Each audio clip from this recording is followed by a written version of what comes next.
Hello and welcome my dear students on my YouTube channel. आज मैं chemistry. तो मेरे प्यारे बच्चों, आज के इस इंपॉर्टेंट शॉर्ट वीडियो में बात करेंगे केमिकल काइनेटिक्स का एक बेहतरीन सवाल। और इस तरह के सवाल आने वाले नीट और जेईई के एग्जाम में आ सकते हैं। बेटा यहाँ पे क्वेश्चन में पूछा गया है कि रिएक्शन है और एक एलिमेंट्री रिएक्शन है।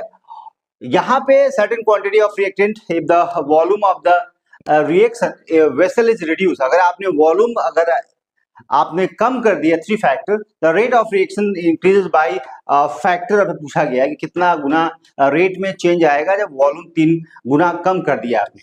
तो बेटा इस क्वेश्चन करने के लिए सबसे पहले रेट लॉ एक्सप्रेशन लिखेंगे। और रेट लॉ जब एक्सप्रेशन लिखेंगे तो यहाँ पे आपको पता है, यहाँ पे रेट लिखेंगे और रेट का जो फॉर्मूला है यहाँ पे आपके कांस्टेंट है और यहाँ ए का स्क्वायर हो जाएगा और बी जो कि यहाँ पे आप ध्यान दें तो B2 हो जाएगा। और इसमें यहाँ पे दिया हुआ है ये एलिमेंट्री रिएक्शन है, तो इसको जब भी लिखेंगे आप तो ए का स्क्वायर हो जाएगा B2 जो कि रेट लॉ एक्सप्रेशन है।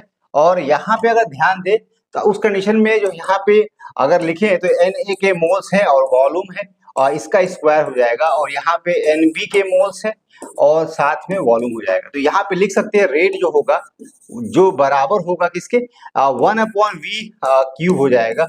तो यहाँ पे अगर देखें तो वॉल्यूम के जस्ट इनवर्सली प्रोपोर्शनल रेट है।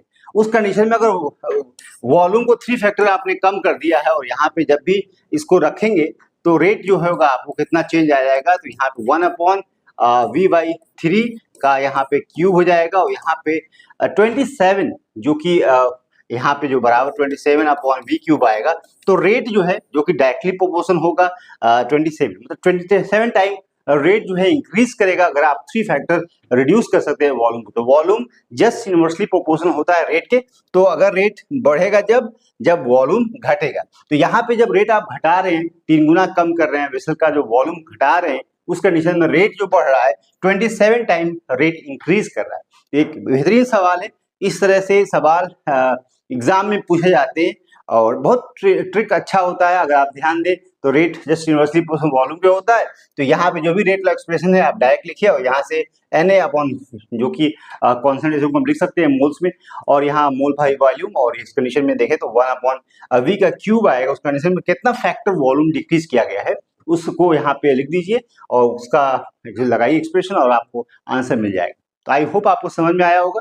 Thank you very much.